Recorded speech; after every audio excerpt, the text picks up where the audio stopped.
Hello दोस्तों, कैसे हैं सभी लोग। दोस्तों, कैसी चल रही है एग्जाम की तैयारी।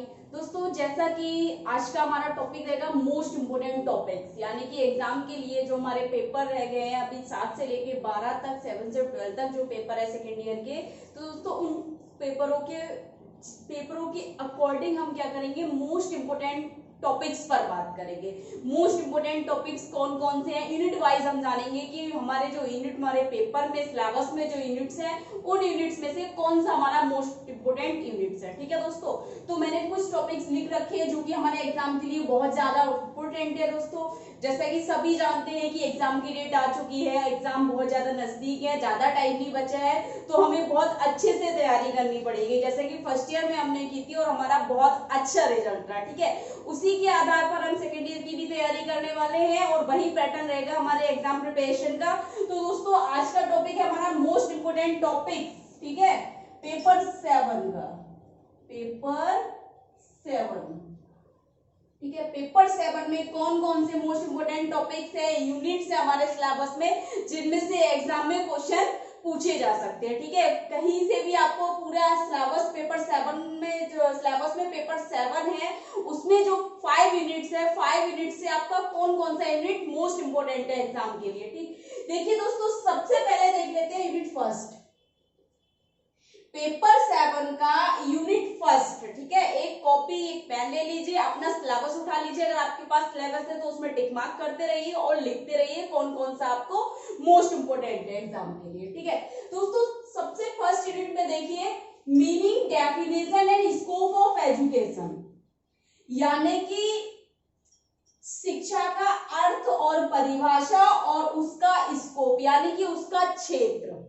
ठीक है, उस किस किस क्षेत्र में एजुकेशन है या एजुकेशन के कौन कौन से क्षेत्र हैं, इसका अर्थ और इसकी परिभाषाएं आप याद कर लीजिए। ठीक है, तो दोस्तों ये बहुत ज्यादा मोस्ट इंपोर्टेंट है आपका एग्जाम के लिए, meaning, definition, scope of education. ठीक है, एजुकेशन के बारे में आपको याद करना है, एजुकेशन क्या है, एजुकेशन का जो अलग अलग परिभाषाएं, कम से कम 2 परिभाषाएं, और बाकी का इसके कौन कौन से क्षेत्र है। दोस्तों, ये जो टॉपिक है एजुकेशन का, ये आपको 5 नंबर में देखने को मिलेगा।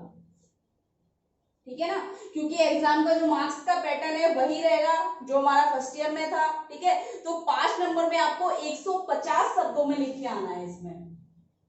ठीक है, अब 5 नंबर में 150 शब्दों में आपको करना क्या है, एजुकेशन यानी कि शिक्षा का अर्थ और परिभाषाएं, परिचय उसका, उसके बाद उसके क्षेत्र बताने हैं, शिक्षा के कौन कौन से क्षेत्र है। ठीक है, उसके बाद आपको क्या करना है, प्रत्येक क्षेत्र को आपको डिटेल में करना है। अगर 5 नंबर में आता है तो 10 नंबर में एजुकेशन से कुछ भी नहीं आएगा। ठीक है, तो 5 नंबर के लिए मोस्ट इंपोर्टेंट है। दूसरा देखिए दोस्तों, um, objectives of general education and special education with reference to pre primary and elementary level, यानी कि इसमें आपको ज्यादा कुछ नहीं आएगा, क्योंकि लिखा बहुत कुछ है, लेकिन आपको इतना नहीं पूछेगा। क्या पूछेगा आपसे, AIIMS and objective of general education, आप इतना देख लीजिए पहले। ठीक है, अगर आएगा आपको 5 नंबर में, और ये भी 5 नंबर में आएगा, 10 नंबर में नहीं पूछा जाएगा और ना ही पूछा गया है, क्योंकि जब अब तक का मैंने देखा है इस टॉपिक में से 5 नंबर में पूछा गया है जनरल यानी कि सामान्य शिक्षा और विशेष शिक्षा का एम क्या है, उसके ऑब्जेक्टिव क्या है, लक्ष्य और उसके उद्देश्य क्या है। ठीक है, जनरल एजुकेशन और स्पेशल एजुकेशन का, यानी कि आपको सामान्य शिक्षा का बताना है और विशेष शिक्षा का बताना है। फिर कह रहे हैं with reference to pre primary and elementary education, यानी कि किसके संदर्भ में बताना है आपको, प्राथमिक स्तर के संदर्भ में। ठीक है, तो आपको एलिमेंट्री लेवल तो नहीं पूछेगा, लेकिन आप प्राइमरी, प्राथमिक स्तर का पूछ सकता है आपको, ये बहुत ज्यादा मोस्ट इंपोर्टेंट है आपके एग्जाम के लिए। उसके बाद देखिए दोस्तों, वैल्यू एजुकेशन, वैल्यू एजुकेशन यानी कि मूल्य शिक्षा। कभी कभी क्या होता है ना, हमारा वैसे तो पेपर अब तक क्या है, हिंदी इंग्लिश दोनों में बनकर आता है, अगर आपका हिंदी में आ जाए, क्योंकि ये डाउट बहुत था, क्योंकि जब मैंने ये टॉपिक कराया था आपका वैल्यू एजुकेशन का, तो कुछ हमारे दोस्त पूछ रहे थे मैम वैल्यू एजुकेशन और मूल्य परक शिक्षा या मूल्य शिक्षा एक ही चीज है। अगर आपको वहां लिखा हुआ आ जाए मूल्य परक शिक्षा इस तरीके से, मूल्य परक, ठीक है, मूल्य परक शिक्षा तो एक ही चीज है, आप उसमें कंफ्यूज मत होना कि हमने मूल्य शिक्षा पढ़ा है और और मूल्य परक शिक्षा नहीं पढ़ा है। तो वैल्यू एजुकेशन मोस्ट इंपोर्टेंट है आपका 5 नंबर में, ये भी 5 नंबर में ही पूछा जाएगा। ठीक है, तो ये 5 नंबर के लिए यूनिट फर्स्ट जो है हमारी मोस्ट इंपोर्टेंट है। कम से कम यूनिट फर्स्ट में से 2 क्वेश्चन हमारे आने आने, अब इनमें से कोई भी दो क्वेश्चन आपके पूछे जा सकते हैं। इन टॉपिक्स में से कोई भी 2 क्वेश्चन बन सकते हैं 5 नंबर के। उसके बाद क्या रही है दोस्तों, gender equality women education with particular reference to special education. इसमें क्या करना है दोस्तों, हमने जेंडर इक्विटी यानी कि उन्होंने लिंग समानता की बात की है। इसमें लिंग समानता जिसमें उन्होंने बात की है वुमेन एजुकेशन की यानी कि स्त्री शिक्षा की। ठीक है ना, स्त्री शिक्षा। अब स्त्री शिक्षा में दोस्तों आपको क्या कराना है कि लिंग समानता में स्त्री शिक्षा और विशेष शिक्षा के संदर्भ के साथ आपको बताना है। ठीक है, यानी कि विशेष शिक्षा के संदर्भ में स्त्री शिक्षा कैसे आपको कराना है। ठीक है, और उसमें क्या है लिंग समानता के तरह से आपको बताना है। ये टॉपिक ऐसे नहीं है जो मैंने नहीं कराए हैं, अब तक के ये सारे टॉपिक मैंने आपको करा दिए हैं। आप प्लेलिस्ट में जाइए, प्लेलिस्ट में पेपर 7 देखिए, पेपर 7 के मोस्ट इंपोर्टेंट टॉपिक्स आपको मैंने करा दिए हैं। जबकि यूनिट फर्स्ट और यूनिट सेकंड तो मैंने कंप्लीट ही करा रखा है आपका, जिसमें से आपको मोस्ट इंपोर्टेंट टॉपिक एग्जाम के लिए है ना। तो दोस्तों आप प्लेलिस्ट में जाकर इनके टॉपिक्स आप देख सकते हैं, और जो भी मुझे लगता है अगर कोई टॉपिक्स आपका रह रहा है जो अभी तक मैंने नहीं कराया है, तो अभी हम मोस्ट इंपोर्टेंट टॉपिक्स के बाद यानी कि जब हम सिलेबस को समझ लेंगे सेकेंड ईयर का, उसके मोस्ट इंपोर्टेंट टॉपिक्स को समझ लेंगे पेपर वाइज, उसके बाद जो हमारे रह जाएंगे टॉपिक एग्जाम के लिए जो बहुत ही ज्यादा महत्वपूर्ण है, तो उनको भी हम करते चलेंगे बीच बीच में। ठीक है, तो परेशान मत होना कि ये टॉपिक आ गया इंपोर्टेंट है और मैडम ने नहीं कराया है, तो ऐसा नहीं है, वो भी आपको क्लियर कराया जाएगा, टेंशन ना लेना। ठीक है, उसके बाद है आपका यूनिट 2 आ जाइए। यूनिट 2 में देख लीजिए दोस्तों, यूनिट 2 अगर मैं बात करूं दोस्तों पूरा फुल, ठीक है ना, इसमें से छूटना कुछ नहीं है, और यूनिट 2 में से ही 10 नंबर का एक प्रश्न बनना है आपको। ठीक है, यूनिट 2 जो है पेपर 7 का मोस्ट इंपोर्टेंट है, और इसी यूनिट से आपका पेपर नंबर 10 नंबर का आपका क्वेश्चन बनना ही बनना है। कभी कभी 2 भी मिल जाएंगे, लेकिन एक तो आपका प्रश्न बनना है 10 नंबर का। तो अब ये सारे टॉपिक्स आप तैयार कर लीजिए, कुछ भी आ सकता है। देखिए आइडियलिज्म हो गया, आदर्शवाद हो गया, नेचरलिज्म प्रकृतिवाद हो गया, प्रैग्मेटिज्म प्रयोजनवाद हो गया, ह्यूमनिज्म मानववाद हो गया। ठीक है, मैंने आपको ये सारे करा रखे हैं। ठीक है, तो आप परेशान मत होना। आइडियलिज्म, आदर्शवाद, नेचरलिज्म, प्रैग्मेटिज्म और ह्यूमनिज्म मैंने आपको सारे करा रखे हैं, लेकिन हो सकता है इन चारों में से आपको 5 नंबर में भी देखने को मिल जाए। कभी कभी प्रकृतिवाद और प्रयोजनवाद देखने को मिल जाता है, कभी कभी दोनों के अंतर हमें देखने को मिल जाते हैं। एग्जाम में परीक्षा में पूछ सकता है आदर्शवाद के विशेषताएं या प्रयोजनवाद की विशेषताएं, या प्रकृतिवाद और प्रयोजनवाद में क्या अंतर है। ठीक है, उन्होंने इनके मूल तत्व क्या है, तो ये सारे मैंने टॉपिक्स आपको बहुत अच्छे से करा रखे हैं। आप पेपर 7 प्लेलिस्ट में देखकर जा सकते हैं। अगर आपको उनमें से लग रहा है नहीं कराया है तो उसको भी क्लियर करा दिया जाएगा। ठीक है, उसके बाद देखिए दोस्तों implication of educational philosophies in special education. इसमें क्या करना है हमने, इम्प्लीकेशन ऑफ एजुकेशन। इसमें दोस्तों एजुकेशनल फिलोसफीज इन स्पेशल एजुकेशन, विशेष शिक्षा में शैक्षिक दर्शनों का क्या आशय है, या आपको इसमें से प्रश्न इस तरीके से देखने को मिलेगा, विशेष शिक्षा में शैक्षिक दार्शनिकों का आशय। ठीक है, आशय आ जाएगा, या आपको यहां पर तात्पर्य भी मिल सकता है। ठीक है, या निहितार्थ भी हो सकता है। ठीक है, इस तरीके से आपको ये प्रश्न आ जाएगा, और ये दोस्तों 5 नंबर में आएगा ही आएगा, बहुत ही ज्यादा very very important. Implication of educational philosophies in special education, क्योंकि ये सारा जो हमारा पेपर 7 है एजुकेशन पर बेस्ड है, सबको पता है। तो एजुकेशन से रिलेटेड जितने भी टॉपिक्स है आपके वो छूटने नहीं है इस पेपर से, ठीक है ना। तो अगर मैं इसकी बात करूं, यूनिट सबसे ज्यादा मोस्ट इंपोर्टेंट यूनिट नंबर 2 और यूनिट नंबर 5 तो बहुत ही ज्यादा मोस्ट इंपोर्टेंट है, जिसमें से 70% हमारा क्वेश्चन पेपर यूनिट 5 और यूनिट 2 में से बना होगा, ठीक है ना। उसके बाद देख लीजिए आप, इसमें से विशेष शिक्षा में शैक्षिक दार्शनिकों का क्या आशय है, क्या निहितार्थ है, आपको बताना है। टॉपिक मैंने बहुत अच्छे से करा दिया है, आप एक बार देख लीजिए, ठीक। उसके बाद हम आते हैं दोस्तों यूनिट 3 पे। यूनिट 3 देख लीजिए एक बार। Unit 3 formal, special and regular school, इसमें से क्या आएगा अगर टॉपिक बनेगा, इसमें तो फॉर्मल एजुकेशन पूछेंगे, फॉर्मल एजुकेशन क्या है। उसके बाद आपको बताना होगा स्पेशल एंड रेगुलर स्कूल के बारे में, ठीक है। टॉपिक मैंने करा रखा है आपको। नेक्स्ट इसमें आएगा informal family community and mass media. अब ये दोस्तों ये टॉपिक जो है यूनिट 3 के, ये एजेंसीज ऑफ एजुकेशन से है, ठीक है। अगर आपका क्वेश्चन आता है एजेंसीज ऑफ एजुकेशन से रिलेटेड क्वेश्चन आता है, तब आपको ये दोनों क्वेश्चन यानी कि ये दोनों टॉपिक्स आपको करने होंगे। अगर आता है, वैसे ये चांसेस नहीं लग रहा है 5 नंबर में भी नहीं पूछा जाएगा और 10 नंबर में भी नहीं पूछा जाएगा। अगर पूछता है तो आपको क्या आएगा, 2 नंबर में मुझे लगता है फॉर्मल एजुकेशन पूछेगा, औपचारिक और शिक्षा क्या है, अनौपचारिक शिक्षा क्या है, ठीक है। उसके बाद अगर पूछ सकता है तो मास मीडिया आपसे पूछ सकता है 5 नंबर में, मुझे नहीं लगता पूछेगा, ठीक है। मास मीडिया क्या है, क्योंकि informal education, family, community, mass media, ये सारी क्या है इनफॉर्मल एजुकेशन में आते हैं हमारे, ठीक है।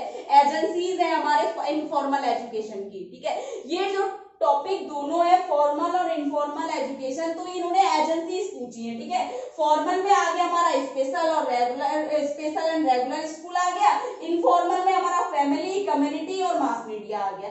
अगर आपको एजेंसीज ऑफ एजुकेशन आता है तब आपको ये टॉपिक्स आपको करनी है, लेकिन ज्यादा अगर मैं बात करूं तो ऐसा नहीं है। 2 नंबर में 5 नंबर में आएगा तो मास मीडिया पूछेगा, बाकी कुछ नहीं पूछेगा। 2 नंबर में agencies of special education agencies of education पूछ सकता है, तो 2 बता सकते हैं आप, फॉर्मल एंड इनफॉर्मल। फॉर्मल के नीचे आप डाल देंगे स्पेशल एंड रेगुलर स्कूल, और इनफॉर्मल में आपका फैमिली, कम्युनिटी, मास मीडिया आ जाएगा, ठीक है ना।